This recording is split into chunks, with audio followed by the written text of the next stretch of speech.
Bismillahirrahmanirrahim. Assalamualaikum warahmatullahi wabarakatuh. Selamat siang dan salam sejahtera untuk kita semua. Yang terhormat Kepala TK Negeri Pembina Kecamatan Singkawang Tengah, yang kami hormati Bapak Ibu guru TK dan para undangan yang berbahagia.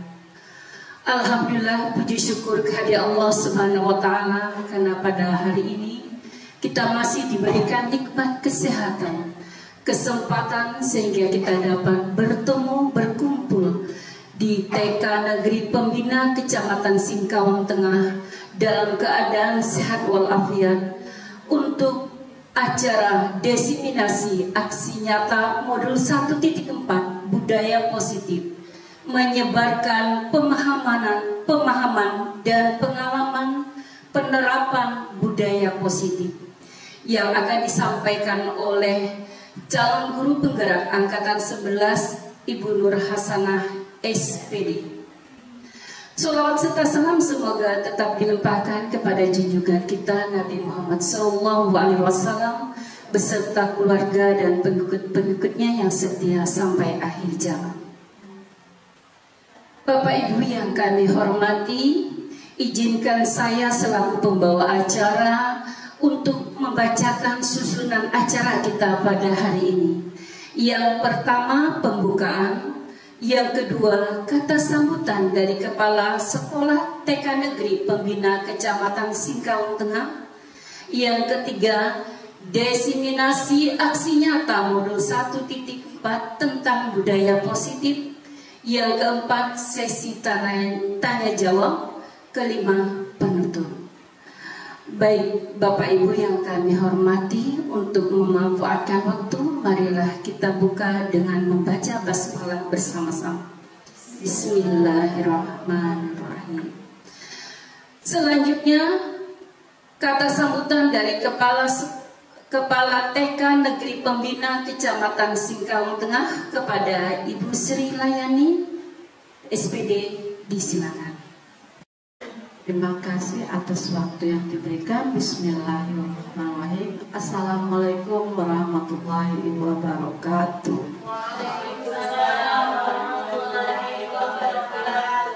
Yang terhormat ibu-ibu guru, rekan baik dari TK Negeri Pembina Singkawang Tengah, rekan guru, rekan TU, juga dari TK, ada dari tamu dari Singkawang Timur, yaitu dari TK Mayang Sopa, jauh sekali ini.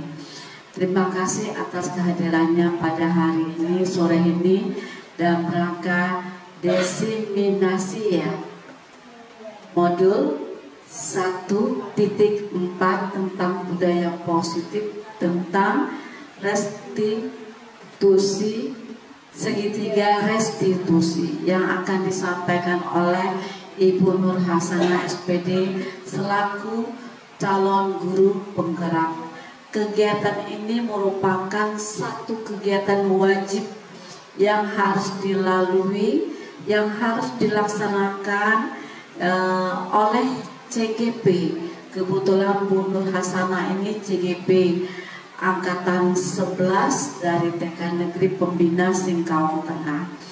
Dengan kegiatan ini menjadikan salah satu cara bagaimana seorang CGP untuk belajar tampil, belajar untuk presentasi, belajar merumuskan, dan kita peserta ini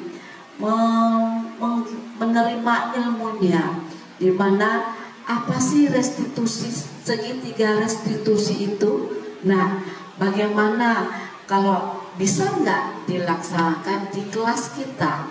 Karena bagaimanapun apa semua yang disampaikan ini pada ujungnya adalah dengan harapan kita guru-guru ini melaksanakannya di dalam kelas.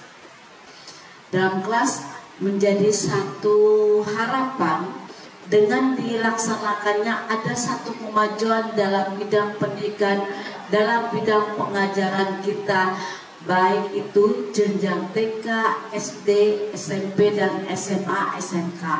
Jadi nanti versi TK itu bagaimana pelaksanaannya, tentulah berbeda dengan versi SD, SMP, SMA, atau SMK. Nah, di sini nanti akan diberi contoh bagaimana dan pelaksanaannya. Saya kira saya tidak akan berpanjang lebar. Saya ucapkan selamat sekali lagi pada Bu Nur. Semoga kegiatannya tetap berlanjut, lancar, dan sukses. Terima kasih sekali lagi atas kesempatan yang diberikan pada saya. Dan terima kasih pada rekan-rekan yang sudah sudi hadir pada sore hari ini. Saya akhiri billahi taufiq wal hidayah. Assalamualaikum warahmatullahi wabarakatuh.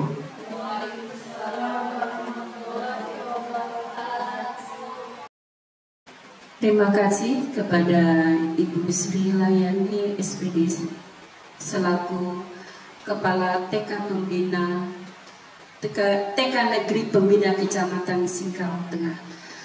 Baik, selanjutnya diseminasi aksi nyata modul 1.4 tentang budaya positif, yaitu menyebarkan pemahaman dan pengalaman penerapan budaya positif yang akan disampaikan oleh Ibu Nur Hasanah SPD selaku calon guru penggerak angkatan 11. Disilakan.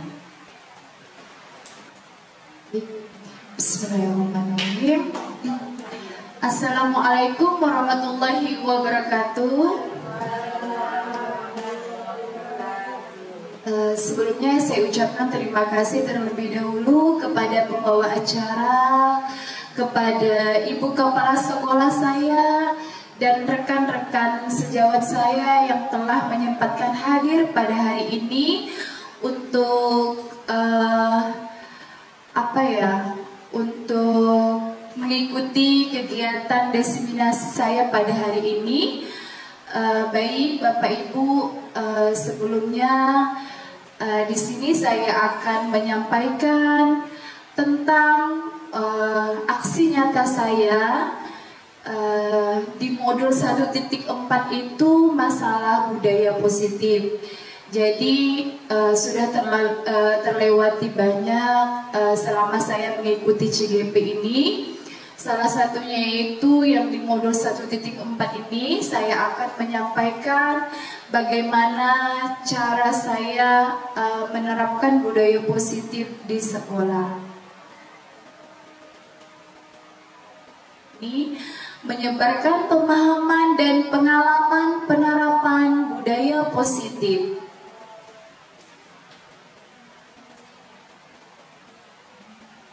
Oleh saya sendiri, yaitu Nur Hasanah, calon guru penggerak angkatan 11. Sebelumnya saya perkenalkan dulu. Ini saya Nur Hasanah, calon guru penggerak angkatan 11. Di samping saya ini adalah Bapak Kurniawan Widodo selaku fasilitator. Ini yang ketiga ini adalah Ibu Susanti, pengajar praktik saya. Nih, kita masuk ke dalam konsep utama modul budaya positif. Ada tujuh materi di dalam konsep utama modul positif. Pertama yaitu perubahan paradigma belajar. Kedua, ada disiplin positif. Ketiga, ada kebutuhan dasar manusia. Keempat, motivasi perilaku manusia. Kelima, posisi kontrol restitusi. Keenam, keyakinan kelas. Dan ketujuh yaitu segitiga restitusi. Mungkin di sini Bapak Ibu pernah lihat ataupun pernah dengar apa sih itu perubahan paradigma belajar, apa sih itu disiplin positif, apa itu kebutuhan dasar manusia, apa itu motivasi perilaku manusia, apa itu posisi kontrol, apa itu keyakinan kelas, apa itu segitiga restitusi. Mungkin di dalam sekolah kita ini sudah menerapkan ketujuh modul budaya positif ini, cuman kita mungkin bahasanya agak berbeda dari penjelasan ini. Next, selanjutnya yaitu pembelajaran dengan paradigma baru. Nih, yang pertama ini yaitu pembelajaran dengan paradigma baru. Apa sih itu? Pembelajaran dengan paradigma baru adalah pembelajaran yang berorientasi pada penguatan kompetensi dan pengembangan karakter yang sesuai dengan dimensi profil pelajar Pancasila. Jadi, pembelajaran dengan paradigma baru ini masuk ke dalam dimensi profil pelajar Pancasila. Bapak Ibu di sini ada yang tahu dimensi profil pelajar Pancasila kita itu ada berapa? Dimensi profil pelajar Pancasila kita ada berapa? Iya. Ada apa saja Ibu?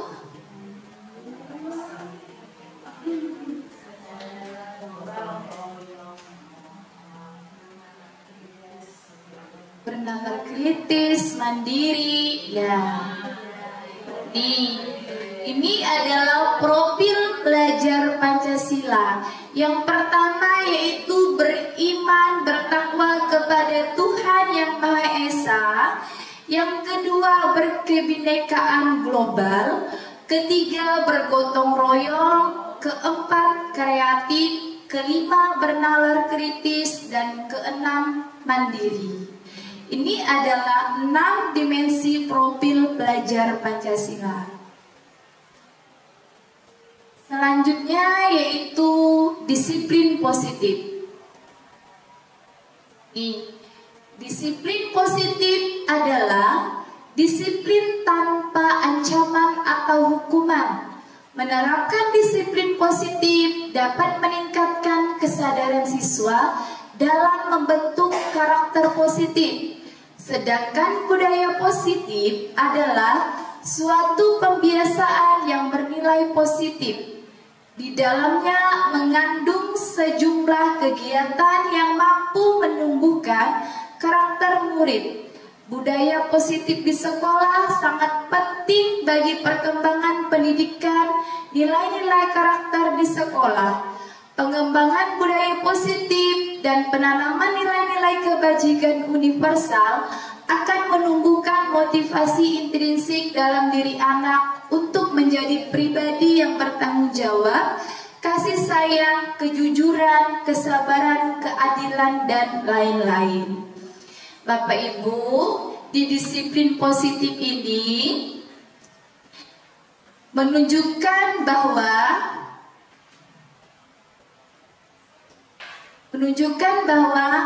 ada disiplin positif dan budaya positif. Disiplin positif ini tanpa ancaman dan hukuman. Kalau budaya positif, ini kita mengembangkan nilai-nilai kebajikan dalam dirinya.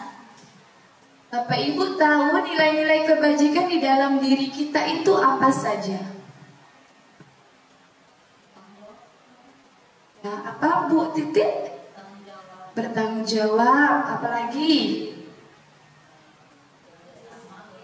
Bekerja sama, disiplin, apalagi? Bijak, bijaksana, kemandirian, seperti di dalam penilaian kita SOSEM ya, sosial emosional kita ya. Iya, iya, seperti itu. Itu adalah nilai-nilai kebajikan yang harus kita tanamkan di dalam diri anak kita, peserta didik kita. Selanjutnya yaitu nih, ada beberapa contoh budaya positif di TK Negeri Pembina Kecamatan Singkawang Tengah. Ini salah satu contoh budaya positif. Yang pertama yaitu nih, menanamkan nilai apa ini Bapak Ibu? Praktek sholat. Iya. Iya, ketakwaan ya. Ini adalah nilai religiusnya, keagamaannya. Ini budaya 5S. Apa 5S? Senyum, salam, sopan, santun, sapa, ya. Terus ini kegiatan upacara bendera, kan? Nilai, iya, nasionalismenya. Next, selanjutnya yaitu ini menjaga kebersihan lingkungan sekolah. Ini adalah salah satu contoh budaya positif. Selanjutnya yaitu ini. Iya, budaya antri. Dari hal-hal kecil terlebih dahulu kita terapkan. Inilah salah satu contoh, beberapa contoh di budaya positif di TK Negeri Pembina Kecamatan Singkawang Tengah. Yang saya contohkan di dalam paparan saya ini. Selanjutnya yaitu kebutuhan dasar manusia. Kebutuhan dasar manusia ada 5. Ada yang tahu? Apa-apa saja kebutuhan dasar manusia? Ya, apa Bu Yaya? Yang pertama yaitu bertahan hidup, betul. Tadi bertahan hidup itu sandang, pangan, makan, pakaian, rumah, tempat tinggal, itu adalah kebutuhan dasar manusia. Yang kedua yaitu kasih sayang dan rasa diterima. Bagaimana sih kita mendapatkan kasih sayang dan rasa diterima oleh orang lain, seperti itu. Yang ketiga yaitu penguasaan. Penguasaan ini kadang di dalam diri kita pasti punya penguasaan. Ini saya nih ibaratkan di dalam suatu kelas. Misalnya anak-anak ini kayak berkuasa gitu loh. Ini saya bisa. Kamu seperti itu. Itulah contoh penguasaan. Kebebasan. Mungkin Bapak Ibu sudah tahu kebebasan itu apa, dimana kita selalu ingin merasa bebas berpendapat, bebas misal seperti anak itu pengen bebas dalam berkarya, ingin belajarnya itu bebas seperti itu, diberi kebebasan sesuai dengan kurikulum kita ya, merdeka belajar, yaitu diberikan kebebasan kepada anak. Yang kelima yaitu kesenangan. Kesenangan ini biar bagaimanapun kita sangat-sangat butuh kesenangan di dalam diri kita. Bagaimana biasanya saat kita menjadi guru, jangan kita menjadi guru, kita contohkan diri kita menjadi siswa. Gimana sih kita akan mendapatkan kesenangan jika kita ingin belajar pembelajaran ini? Bagaimana kita sebagai guru memberikan pembelajaran itu yang menyenangkan untuk murid kita? Jadi seperti itu. Inilah kebutuhan dasar manusia, ada 5. Selanjutnya yaitu Motivasi perilaku manusia. Motivasi perilaku manusia ada? Ada dua. Ada yang dari dalam, iya, apa Dina? Iya, motivasi intrinsik dan ekstrinsik, dari dalam dan dari luar, seperti itu. Nih, motivasi merupakan dorongan yang timbul pada diri seseorang secara sadar atau tidak sadar untuk melakukan suatu tindakan dengan tujuan tertentu. Nih, untuk contohnya yaitu ini, untuk menghindari ketidaknyamanan atau hukuman, murid melakukan disiplin diri karena ia takut dihukum. Ini merupakan motivasi. Motivasi ini merupakan bersifat eksternal, dari luar, ya kan? Karena dihukum dengan hukuman. Motivasinya itu ini, murid melakukan disiplin diri karena ia takut, merasa takut nih, misalnya terlambat. Dikasih motivasi nih sama bu gurunya nih, besok-besok ibaratkan kalau kamu ini, berarti dia itu ibaratkan dari eksternal, dari luar. Yang kedua itu untuk mendapatkan imbalan atau penghargaan dari orang lain.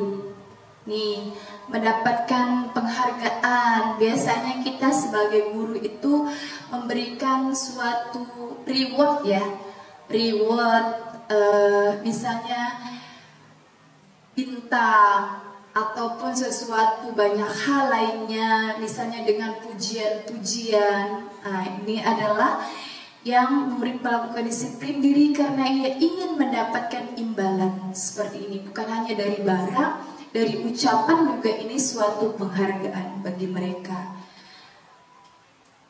Selanjutnya yaitu menghargai nilai-nilai kebajikan diri sendiri. Murid melakukan disiplin diri karena sadar akan nilai-nilai kebajikan dalam dirinya.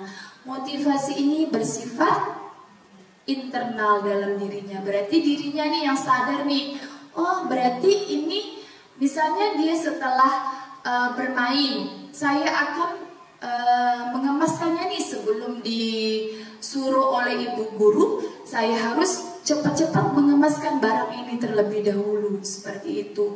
Kalau eksternal, jadi yang lebih bagus itu motivasi eksternal atau internal? Internal, dari dalam diri kita terlebih dahulu. Ya, seperti itu Bapak Ibu. Selanjutnya yaitu konsep disiplin dengan identitas gagal. Nih, yang pertama yaitu hukuman. Kalau kita sudah melakukan hukuman kepada orang lain, diri kita juga merasa. Misalnya apalagi kita sebagai guru, kita introspeksi terlebih dahulu diri kita. Bagaimana kalau kita mendapatkan hukuman seperti apa ya? Tindak lanjutnya, selanjutnya itu seperti apa sih? Pasti ada kayak rasa tidak enak, tidak nyaman, menyakitkan nih. Seperti hukuman ini menyakitkan. Murid merasa takut, murid merasa tidak nyaman, murid jadi tidak jujur, menyembunyikan kesalahan, murid menjadi rendah diri.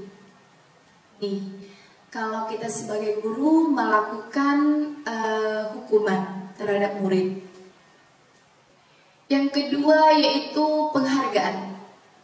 Ini penghargaan dilakukan ini tidak efektif, merusak hubungan atau sifat iri, mematikan kreativitas, menghukum dengan sistem ranking.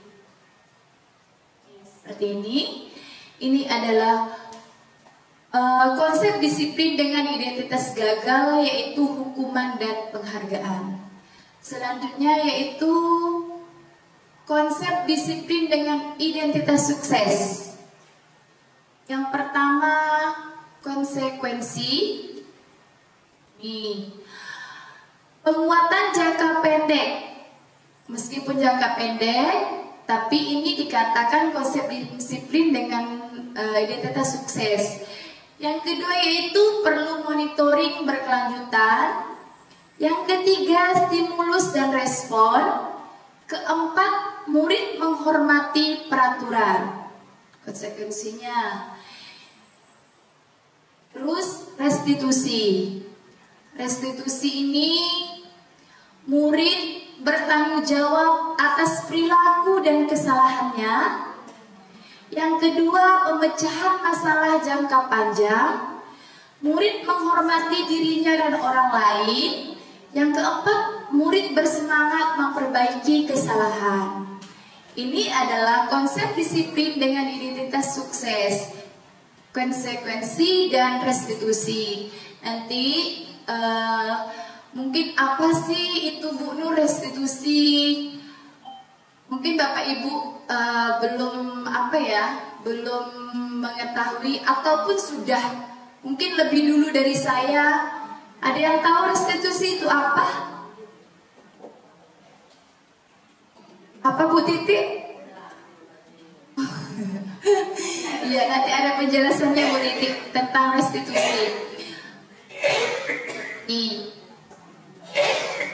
perbedaan, ada perbedaannya ya. Ada perbedaan yaitu nih contohnya, contoh kasusnya terlebih dahulu. Murid sering malas-malasan untuk belajar. Nih saya contohkan di dalam kelas saya nih. Contoh kasusnya hukuman. Nih, guru menghukum siswa tidak istirahat dan tidak main di luar. Guru marah dan murid menjadi takut. Ini adalah bentuk hukuman. Apakah Bapak Ibu di sini sering melakukan hukuman kepada peserta didiknya?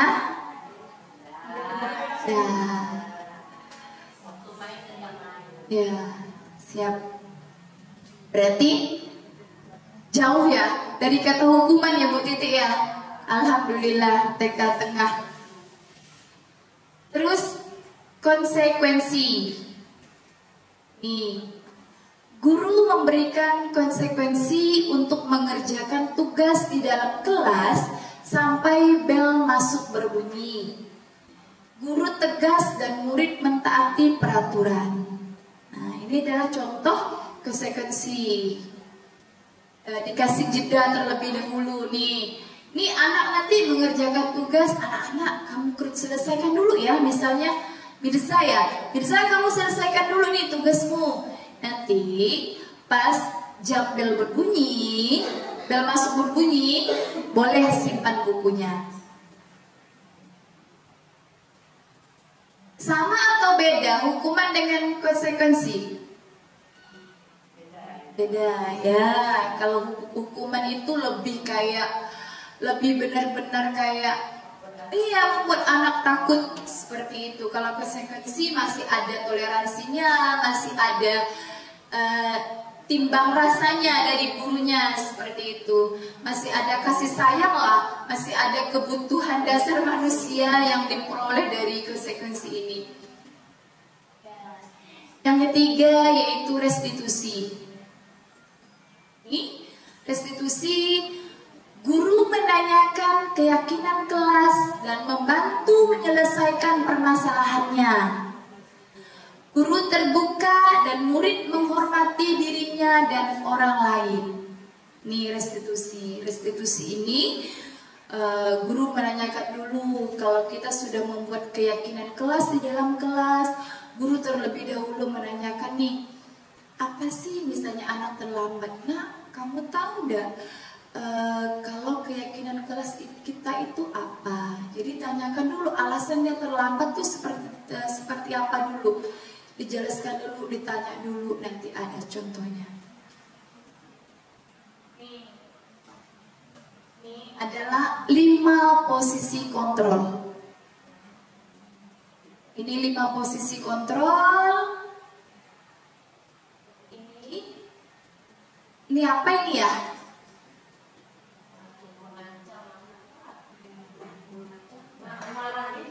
Marahi.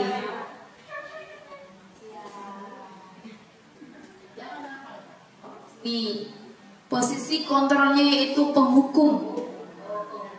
Iya, guru ini sebagai penghukum.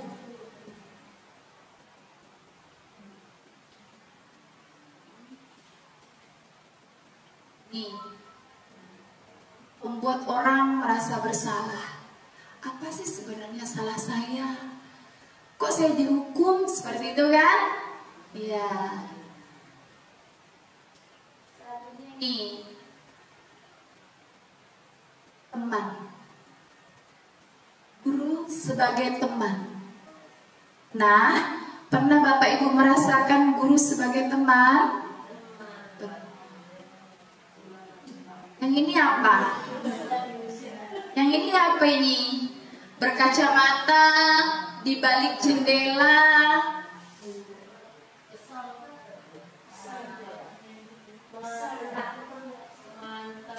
Iya, guru sebagai pemantau. Guru sebagai pemantau. Terus yang terakhir ini apa ya kira-kira ya? Ini.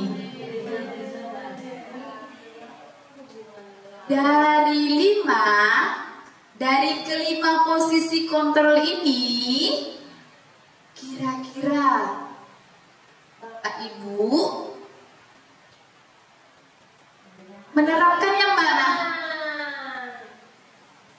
Bagaimana Bu Titi? Sebagai teman. Bagaimana Bu Yayan? Sebagai teman. Tidak lebih dari satu. Bagaimana Bu Ar?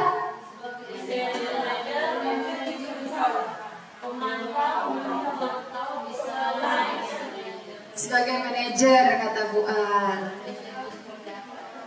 Ya, nanti ya Bu Titi ya. Nanti saya akan menjelaskan tentang apa sih itu penghukum, apa sih itu teman, apa sih itu pembuat orang merasa bersalah, apa sih itu pemantau, apa sih itu manajer. Nih,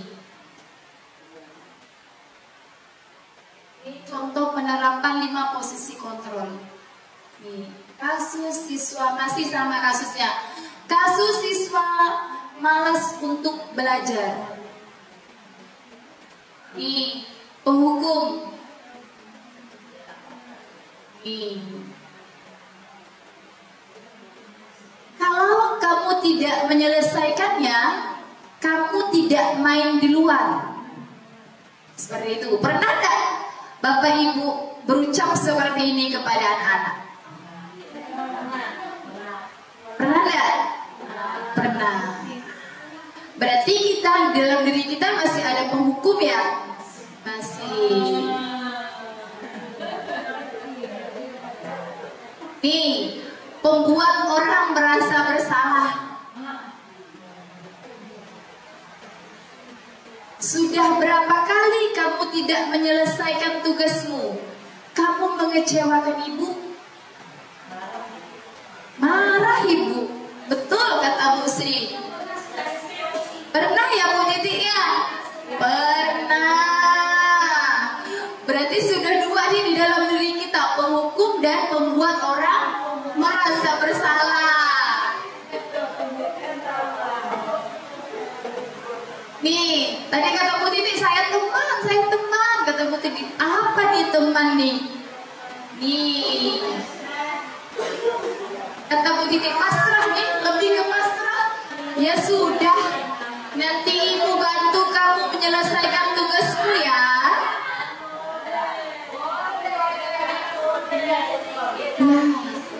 Bagaimana Bu Sri?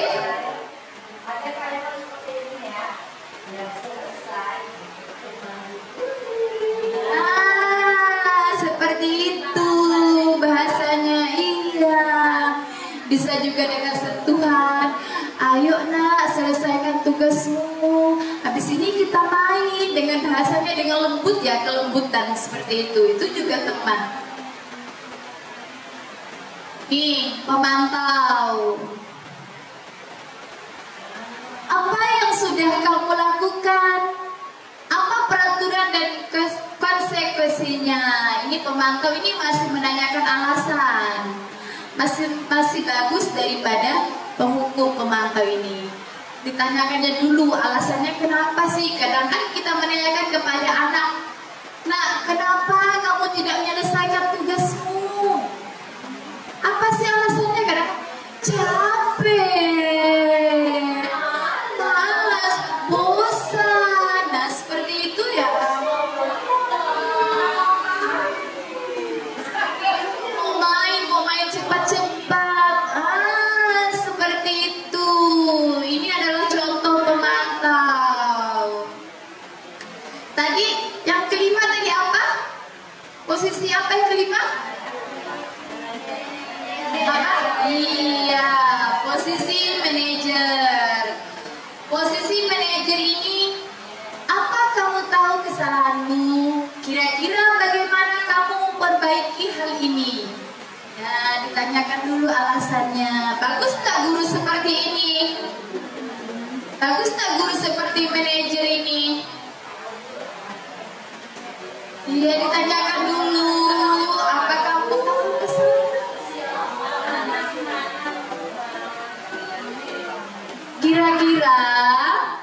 Kira-kira di antara kelima posisi kontrol ini mana yang menurut Bapak Ibu paling bagus?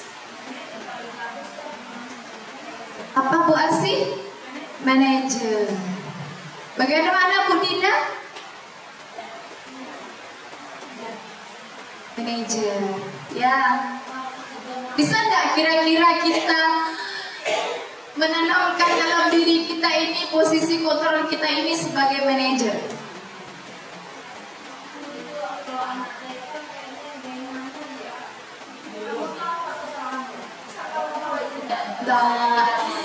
Bahasanya Bu Titi tidak seperti itu. Kalau manajer ini kayaknya lebih dia itu menanya alasan anak ini kayak kita nih dengan bahasa dengan kelembutan.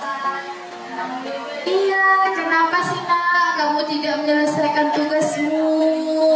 Apa alasannya? Jadi kita kasih ruang mereka untuk berpikir ataupun untuk berpikir ataupun Bu, saya capek Bu. Boleh enggak besok saya kerjakan lagi? Misalnya seperti itu kan? Jadi itu adalah contoh guru yang manajer seperti itu.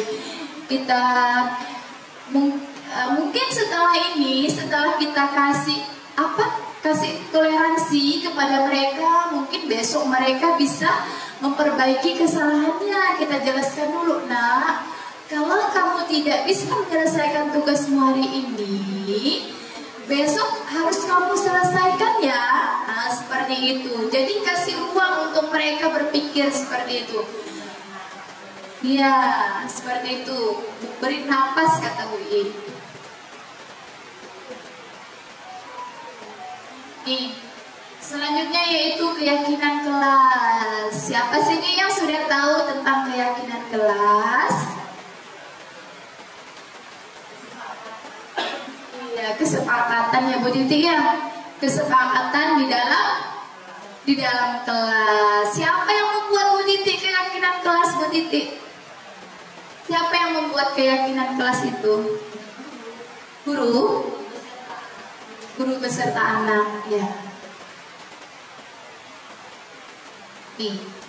Keyakinan kelas adalah sesuatu yang diyakini bersama, yang berasal dari pernyataan pikiran untuk menjadi nilai-nilai kebaikan untuk diturunkan di kelas-kelas. Nih, contoh membuat keyakinan kelas di kelompok A TK Negeri Pembina Kecamatan Sengkau Tengah. Sini sudah saya lakukan. Nih, anak memilih kira-kira apa sih yang cocok untuk kelas kita? Keyakinan kelas apa sih sebenarnya yang cocok untuk kelas kita ini seperti itu kan. Guru kan masing-masing punya ide kan sebenarnya, dari melihat karakter anak, kira-kira keyakinan kelas apa nih yang akan dibentuk seperti itu. Ini adalah contoh keyakinan yang sudah kami buat. Selanjutnya yaitu nih, bagaimana pembentukan keyakinan kelas? Siapa saja yang terlibat di keyakinan kelas ini? Tadi sudah Bu Titi jawab, yaitu guru dan peserta-peserta didik. Boleh juga kita melibatkan orang lain, misalnya seperti orang tua ataupun kepala sekolah ataupun rekan sejawat, seperti itu. Nih, pertama yaitu dibuat dalam kalimat positif. Yang kedua, sedikit saja agar mudah diingat. Kan karena anak TK kan, tidak perlu panjang-panjang. Ketiga, sesuai dengan kondisi kelas atau sekolah agar mudah diterapkan. Keempat, semua warga sekolah dilibatkan saat membuat keyakinan kelas. Seperti ini. Ya Bu Titik ya, tadi Bu Titik sudah menjawab. Oke. Baik, selanjutnya yaitu segitiga restitusi. Segitiga restitusi. Nih. Ini ada segitiga, benar-benar gambar segitiga loh ini Bu Titik. Nampak kamu Titik? Nampak. Segitiganya nih. Yang pertama ini di dalam segitiga restitusi, yang pertama yaitu menstabilkan identitas. Yang poin paling pertama yaitu menstabilkan identitas. Menstabilkan identitas adalah mengubah identitas anak dari orang yang gagal karena melakukan kesalahan menjadi orang yang sukses. Ini menstabilkan identitas. Yang kedua yaitu validasi tindakan yang salah. Pengakuan dan penerimaan perasaan serta tindakan siswa, bahkan jika mereka telah melakukan kesalahan. Seperti itu. Yang ketiga, menanyakan keyakinan. Ya, menanyakan keyakinan tadi Bu Titi yang sudah kita buat keyakinan kelas kita. Terus kita tanyakan lagi kepada siswa. Misalnya ini, mengajak siswa menemukan cara untuk berperilaku lebih baik dan tidak melanggar tata tertib sekolah. Seperti itu. Bagaimana sih? Mungkin Bapak Ibu sudah menerapkan segitiga restitusi ini di dalam kelas, karena mungkin dari ininya, dari urutannya, kita kadang kurang memahami urutannya. Apa dulu yang akan kita lakukan kalau anak melakukan kesalahan? Misalnya contohnya ketika anak melakukan kesalahan datang terlambat, ya misalnya Bu Titi ya, misalnya anak datang terlambat. Biasanya kalau di TK sih jarang langsung menghukum ataupun berkata kasar, palingnya dengan kelembutan. Nah, kenapa datang terlambat? Seperti itu kita mencari alasannya terlebih dahulu. Ini namanya segitiga restitusi. Kita cari, kita tanya dulu kepada anak. Kenapa sih kamu datang terlambat? Apa alasannya? Kenapa? Tapi tidak apa-apa, bukan hanya kamu sendiri yang datang terlambat untuk menguatkan dirinya. Tidak apa-apa. Nanti besok-besok boleh enggak? Ditanyakan dulu nih. Tanyakan dulu, menanyakan keyakinan kelas nih. Keyakinan kelas kita kemarin apa ya? Keyakinan kelas kita kemarin apa? Datang waktu. Nah, jadi anak-anak tahu nih, oh iya ya Bu ya, berarti besok saya tidak boleh nih bangunnya siang-siang, harus bangunnya pagi-pagi. Iya, mamanya yang bangun siang ya. Jadi berarti orang tuanya yang dilibatkan di dalam keyakinan kelas.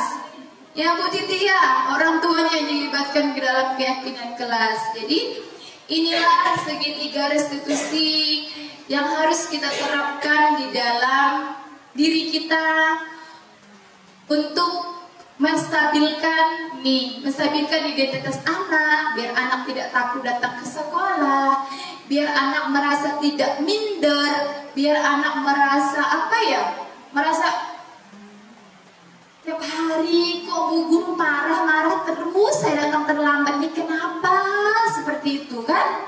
Kadang ada kan anak yang merasa terhakimi dengan gurunya, tanpa kita nih menanyakan dulu kenapa sih dia datang terlambat. Kemungkinan motor orang tuanya rusak ataupun apa, jadi seperti itu. Ini ada contoh restitusi yang sudah saya terapkan. Jadi saya menanyakan dulu nih, saya menanyakan terlebih dahulu kenapa dia datang terlambat, seperti itu. Boy, kenapa ke sekolah datangnya sering terlambat? Kalau tidurnya malam-malam, boleh nggak anak sekolah tidurnya malam-malam? Nggak boleh ya? Boleh nggak? Kalau Boy tidurnya malam-malam, Boy kenapa tuh? Kenapa?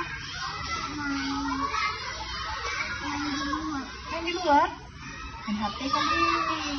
HP udah rusak. Oh, HP-nya udah rusak. Tapi kalau sering-sering main HP juga kan? Sebelum rusak. Oh, makanya tidurnya suka malam-malam ya? Oke.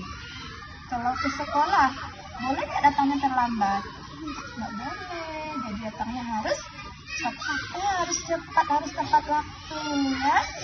Besok-besok boleh nggak datangnya terlambat lagi? Nggak boleh. Janji dulu. Janji dulu. Hati aturan sekolah. Datang ke sekolah tepat. Oke, datang sekolah tepat waktu. Peluk bener dulu. Menanyakan terlebih dahulu, tapi bukan hanya kamu yang datang terlambat seperti itu, temanmu juga ada. Tapi kita lihat dulu nih keyakinan kelas kita apa, seperti itu, Ibu.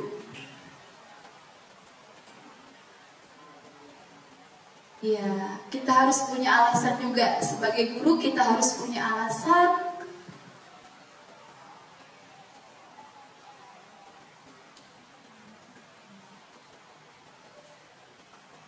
Katanya kemarin dia datang terlambat, dia suka main HP malam-malam, jadi tidurnya malam. Jadi kan saya punya alasan nih, jadi dia punya alasan kenapa dia datang terlambat nih.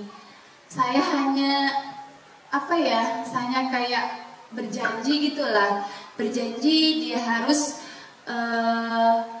mentaati keyakinan kelas kita di dalam kelas agar besok anak itu tidak mengulangi hal yang sama seperti itu.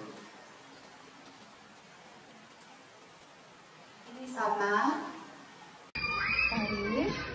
Paris kenapa? Sering bosan-bosan belajarnya? Capek? Karena capek kah? Kenapa capek? Emang Bu Nur suruh belajarnya setiap hari kah? Enggak kan? Kita belajarnya biasanya di luar-luar gitu kan? Iya. Nah, Paris, keinginan Paris untuk belajar itu mau belajar di luar atau di dalam kelas? Di luar. Di luar? Mau setiap hari belajarnya di luar? Tapi nggak bisa ya. Kita belajarnya harus di luar juga, tapi di dalam kelas juga ya. Biar apa? Biar kita cari suasananya baru ya kan? Biar Paris nggak bosan, teman-teman juga nggak bosan. Besok-besok mau nggak kalau Paris belajarnya di dalam kelas? Nggak mau, berarti Harus di luar. Mau belajar apa tuh di luar? Belajar apa? Bertaruhan? Oh, bertaruhan. Tapi besok-besok kayak tadi kan jangan kalah tadi kita nonton sama-sama dengan teman kan? Mau kayak gitu mau? Nggak mau? Mau belajar di luar setiap hari? Ya udah, kita janji dulu tapi kita janji kalau belajarnya di luar boleh nggak main-main? Boleh. Nggak boleh. Tapi harus belajar selesai belajarnya ya. Oke? Oke, besok kita belajarnya di luar. Besok kita cari tumbuh-tumbuhan yang ada di luar. Oke? Oke. Terima kasih. Belajar dulu dengan benar kita udah sepakat udah janji. Oke kan? Sama. Ini kasusnya ini adalah si anak ini malas-malasan untuk belajar. Seperti saya contohkan tadi di dalam kasus-kasus sebelumnya, anak-anak ini malas belajar. Maunya ini belajarnya di luar kelas, seperti itu. Ini saya ambil kasusnya di dalam segitiga restitusi. Bagaimana sih saya akan menerapkan segitiga restitusi di dalam diri saya, bagaimana saya menstabilkan identitasnya, validasi tindakan yang salahnya, saya menanyakan keyakinannya seperti apa. Jadi inilah contoh penerapan segitiga restitusi. Semoga setelah ini kita sama-sama belajar. Saya bukan menggurui di sini, jadi kita sama-sama belajar. Saya berbagi ilmu. Bagaimanapun apa yang saya dapatkan, Bapak Ibu juga dapatkan seperti itu. Jadi sekian, terima kasih presentasi dari saya. Kurang dan lebihnya saya mohon maaf. Saya ucapkan Assalamualaikum warahmatullahi wabarakatuh. Saya kembalikan ke moderator.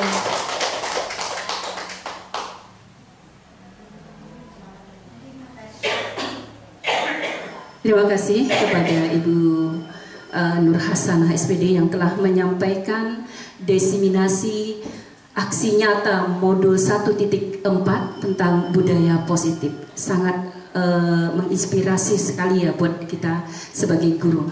Oke, baik Bapak Ibu, untuk selanjutnya yaitu sesi tanya jawab kepada Ibu-ibu. Ya, Ibu Sri Layani selaku Kepala TK Generasi Gabungan. Terima kasih atas waktu yang diberikan. Saya tidak akan bertanya, tapi melihat dari presentasi CGP dengan modul 1.4 tentang diseminasi budaya positif. Di sini terus terang aja, kalau kita di TK, insya Allah penerapannya seperti tidak perlu jauh-jauh tentang hukuman anak terlambat. Kita tidak akan ada istilah namanya menghukum anak berdiri di depan kelas, menghukum anak di bawah tiang bendera, segala macam. Yang jadi permasalahannya, terus terang aja, ini pengalaman hidup. Pengalaman hidup tidak perlu jauh-jauh. Kita sendiri ini produk jadul. Jangan, oke, produk jadul. Sekarang yang sudah ada namanya CGP ini, apakah masih bisa diberlakukan? Anak terlambat, tanpa ditahu kenapa, ditanya kamu terlambat. Nah, kalau kita anak TK sih antara dua kadang-kadang, ya betul, ya tidak yang tukang antar atau anaknya yang bermasalah, tapi juga anak-anak yang sekolah, anak yang sekolah misalnya SMP, SMA. Nah, SMP, SMA, kalau dia diantar, kalau dia kendaraan sendiri, apa alasannya terlambat? Karena terus terang ada lembaga memberdayakan, memberlakukan aturan. Saya tidak pernah habis pikir, terus terang aja. Saya tidak perlu sebut lembaganya, bahwa anak yang terlambat, hanya 5 menit terlambat, pulang kamu. Mereka tidak pernah berpikir apa akan terjadi kalau seandainya anak pulang di jalanan terjadi tabrakan, siapa yang akan bertanggung jawab?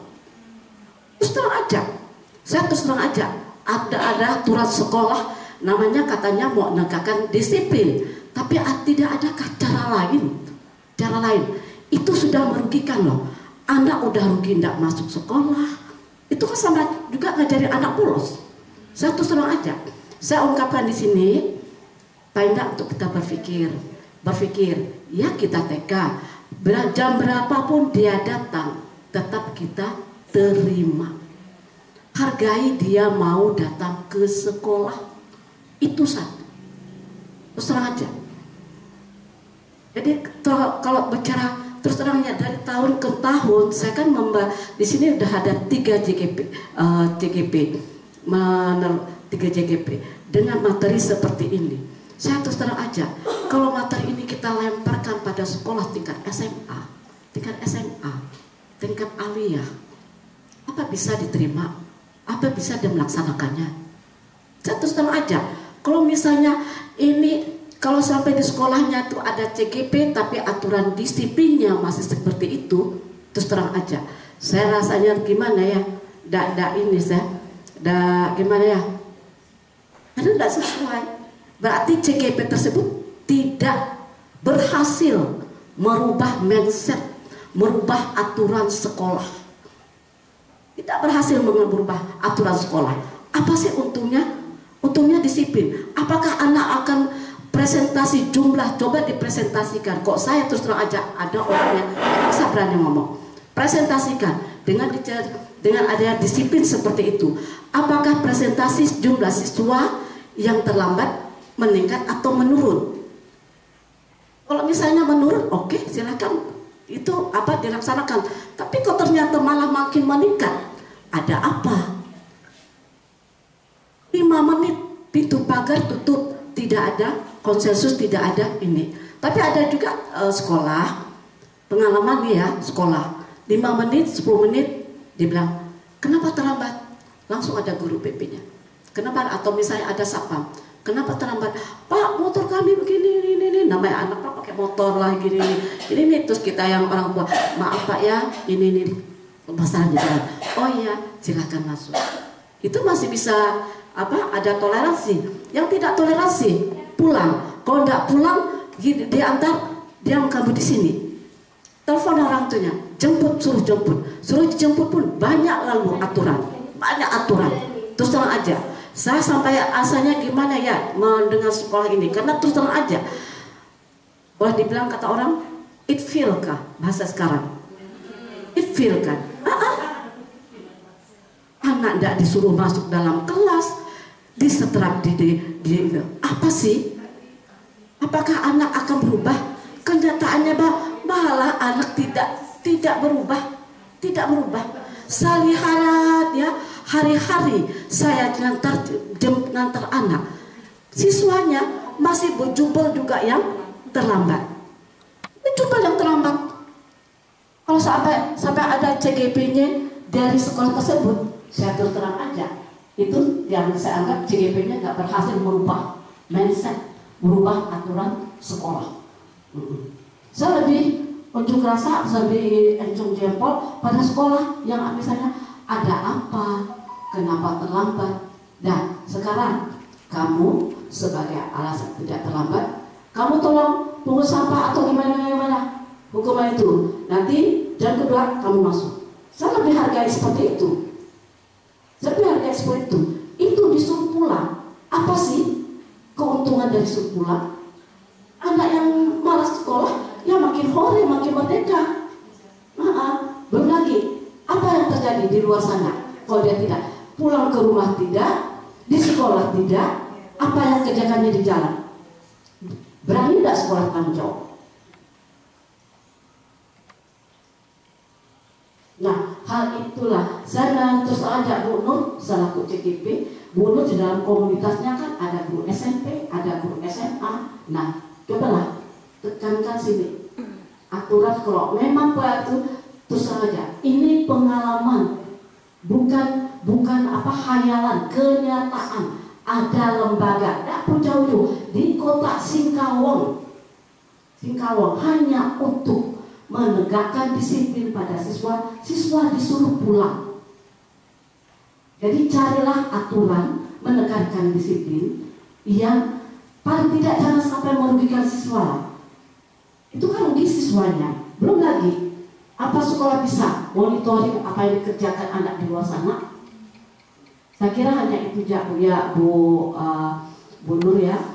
Saya tidak mengatakan bahwa ini tidak bagus, ini bagus. Hanya implementasinya itu di sekolah, terutama kalau TK sih tidak ada masalah. Jadi saya kira SD nggak jadi masalah, tapi SMA,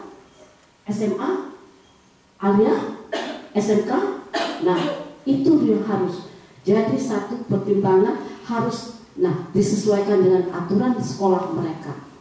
Jangan sampai untuk menegakkan disiplin sampai merugikan siswa. Saya kira hanya itu aja yang dapat saya sampaikan. Terima kasih. Sekedar mengeluarkan unek-unek saya. Sa'iri billahi taufiq wal hidayah. Assalamualaikum warahmatullahi wabarakatuh. Waalaikumsalam warahmatullahi wabarakatuh. Langsung bisa ditanggapi oleh Ibu. Ya, Ibu Mirhasana. Baik, sangat bagus, sangat menginspirasi. Dari sebenarnya bukan pertanyaan ya Bu Sri ya, kayak berbagi pengalaman, berbagi pengalaman, ya sharing. Kalau seandainya ini diterapkan di sekolah Di tingkat tinggi seperti apa ya? Bagaimana sih pelaksanaan segitiga restitusi ini di tingkat tinggi seperti itu ya Bu Sri ya? Kemarin sebelum kita aksi nyata ini Bu Sri, kita sebenarnya ada ruang kolaborasi. Di ruang kolaborasi itu kita fasilitator itu menyampaikan materi-materi, menyampaikan kayak refleksi gitulah. Apa sih yang kalian dapatkan di modul 1.4 ini? Apa sih yang sudah kalian pelajari? Jadi kita itu kan belajar dulu Bu Sri ya, baru kita masuk ke ruang kolaborasi seperti itu. Jadi di dalam ruang kolaborasi itu kami saling sharing. Kami disuruh memecahkan 4 kasus di mana kasus itu tidak sama sekali untuk diri saya, terutama untuk guru TK. Dia lebih ke kayak kelas atas seperti itu, SMP bahkan SMA. Jadi di dalam satu kelompok ruang kolaborasi saya itu, saya TK, ada SD, ada SMP, ada SMA. Jadi kami itu lengkap ya, dalam satu kelompok, satu fasilitator dan satu kelompok itu kami itu ada 4 sekolah, bukan 4 sekolah namanya ya, 4 tingkatan dari TK, SD, SMP dengan SMA. Pertanyaan Bu Sri ini sudah saya tanyakan loh Bu, saya tanyakan kepada kelompok 2. Kami kemarin berbagi 3, ada 3 kelompok. Salah satunya saya ini saya gabung dengan kelompok dengan SMA dan SD. Jadi seperti itu. Ini pertanyaan ini sudah saya tanyakan sebelumnya. Bagaimana sih kalau kita melakukan segitiga restitusi di tingkat tinggi? Karena masih banyak, karena saya berpengalaman pribadi saya. Apakah masih ada guru sekarang menerapkan hukuman seperti itu ya Bu Sri ya, menerapkan hukuman, tapi jawaban mereka itu sudah berkurang. Karena dengan adanya CGP inilah Bu Sri, dengan adanya CGP dari tingkatan-tingkatan di Kota Singkawang ini, angkatan 5 ya Bu Arya.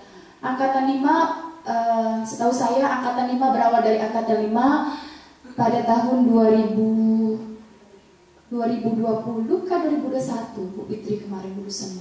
Ya, dari angkatan dengan adanya CGP ini, dengan adanya modul 1.4 ini, dengan adanya segitiga restitusi ini, mungkin di penerapannya sudah dilakukan oleh guru-guru semuanya dari tingkatan bawah sampai tingkatan atas. Seperti itu Bu Sri.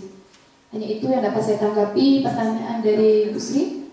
Ya, Bu Ar ingin menambahkan sedikit karena Bu Ar ini adalah guru penggerak dari angkatan 9. Bu Ar berbagi pengalaman seperti itu. Silakan Bu Ar. Terima kasih. Baik Bu Sri, seperti yang Bu Sri tanyakan tadi ya. Ini memang pada saat kami elaborasi di kegiatan CGP angkatan 10 itu memang ada instruktur yang menceritakan pengalamannya. Dia sebagai guru SMA. Malah pengalaman dia ini waktu tanpa adanya CGP ini memang dengan hukuman. Ada beberapa muridnya itu tidak salah 300 sampai 3.000 gitu banyak. Jadi ada yang beberapa orang ini suka terlambat, dengan jumlah itu terlambat terus, diberi hukuman apapun terlambat. sampai udah push up, sampai itu malah mereka tuh suka. Jadi kalau umpama dilihat katanya dari kayak suatu penyiksaan.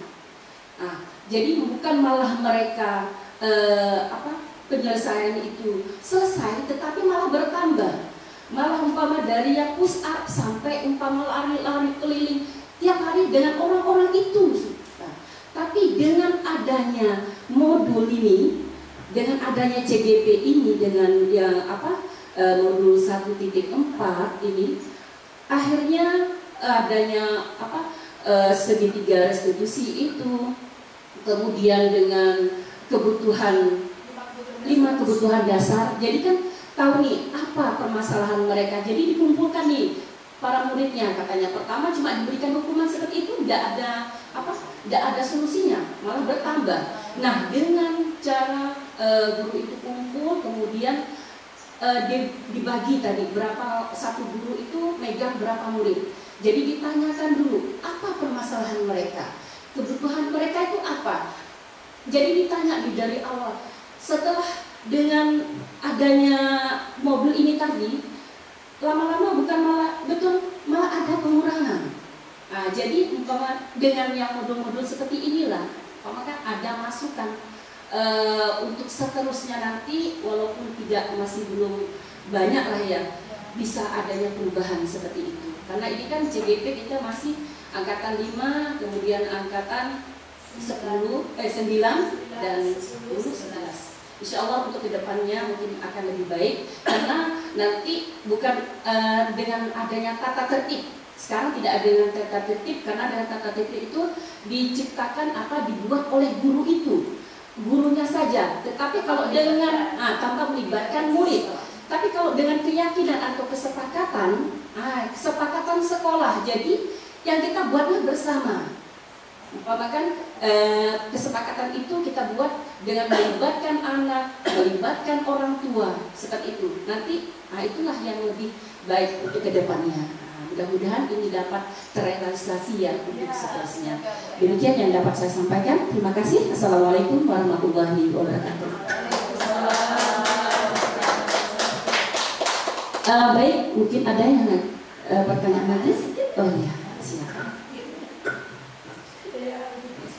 Begini Bu Nur, yang akan Bu Titi tanyakan begini, mengenai hukuman ya, hukuman begini, bukan juga hukuman kah, apa nanti bagaimana tanggapannya, termasuk hukuman atau bukan gitu.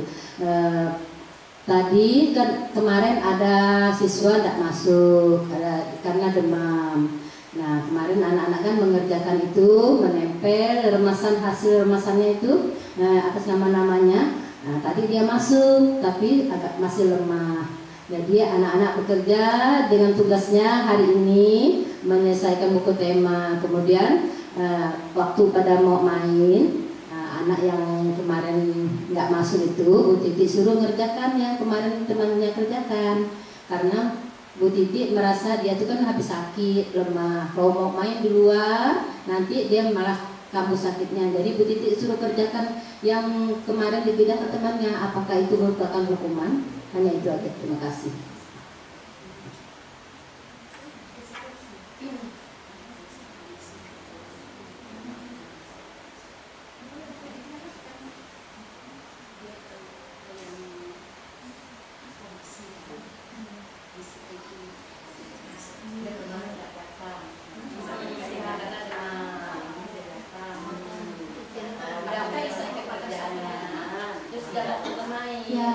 Yang Bu Titi tanyakan, kemarin ada anak Bu Titi ya, ada anak Bu Titi sakit, terus dia masuk, Bu Titi kasih tugas untuk penggantinya, seperti itu ya.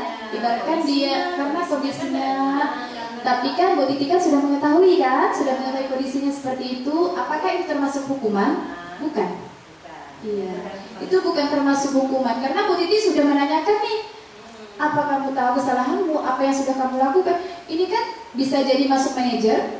Iya, manajer kan kita sudah menanyakan alasannya terlebih dahulu. Kita kan tidak, daripada kamu sakit, mending kamu, biasanya kan kita gitu ya.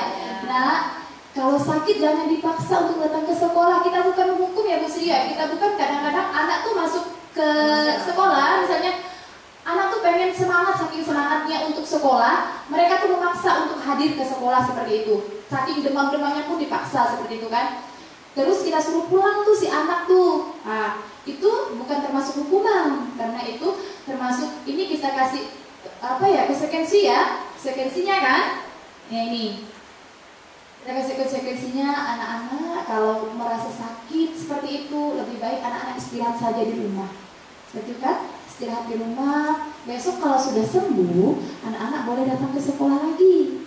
Seperti itu. Bagaimana Bu Titi? Ya.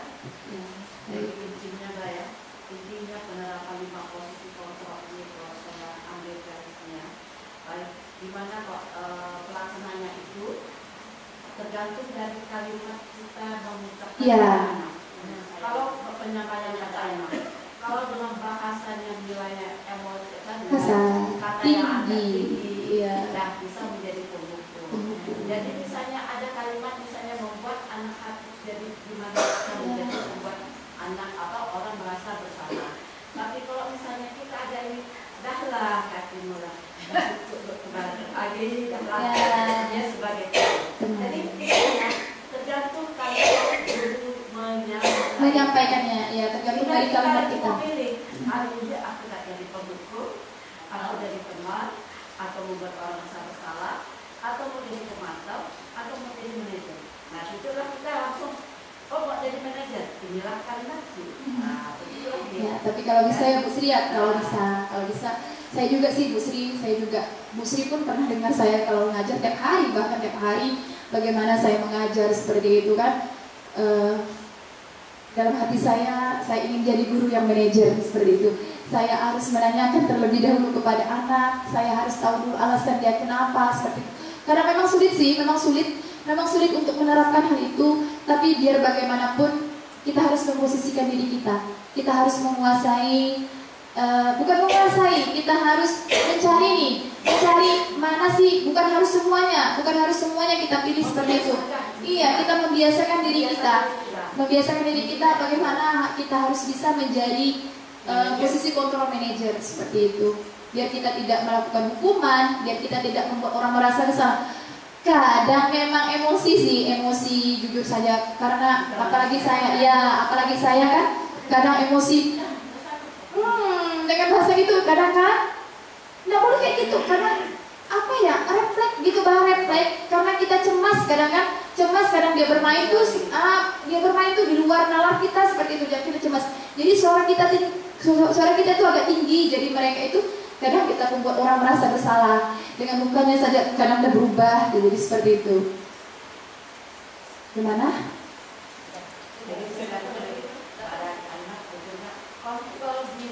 Iya, kontrol diri dulu sendiri. Gimana, Bu Ii? Sudah terjawab. Saya ingin bertanya tentang apa perbedaan keyakinan dengan peraturan kelas tadi. Tapi sudah terjawab dari Ibu Aryati, sudah alhamdulillah tidak jadi. Sudah masuk ke konsep saya. Terima kasih Bu. Jadi tidak ada lagi itu ya peraturan ya. Kalau peraturan kelas itu kan dibuat oleh gurunya sendiri, kalau keyakinan kelas itu dibuat bersama. Jadi beda dengan apa sih keyakinan kelas, apa sih tata tertib kelas. Jadi biar bagaimanapun TK Negeri Pembina Singkawang Tengah ini harus menerapkan keyakinan kelas. Begitu juga dengan TK Maya Sopa, ya Bu Yayan ya. Jadi kita sama-sama belajar. Saya bukan menggurui di sini.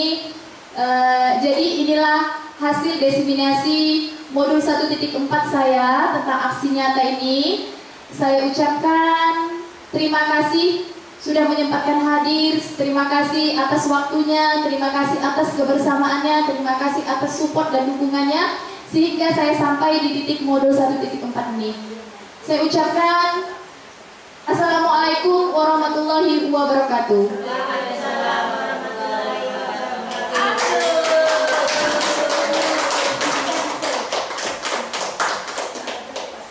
Bapak Ibu yang kami hormati, dengan berakhirnya sesi tanya jawab tadi, selesai sudah seluruh rangkaian acara kita pada hari ini. Saya selaku pembawa acara mohon maaf atas segala kekurangan dan kesalahan. Terima kasih atas kehadirannya dan saya akhiri.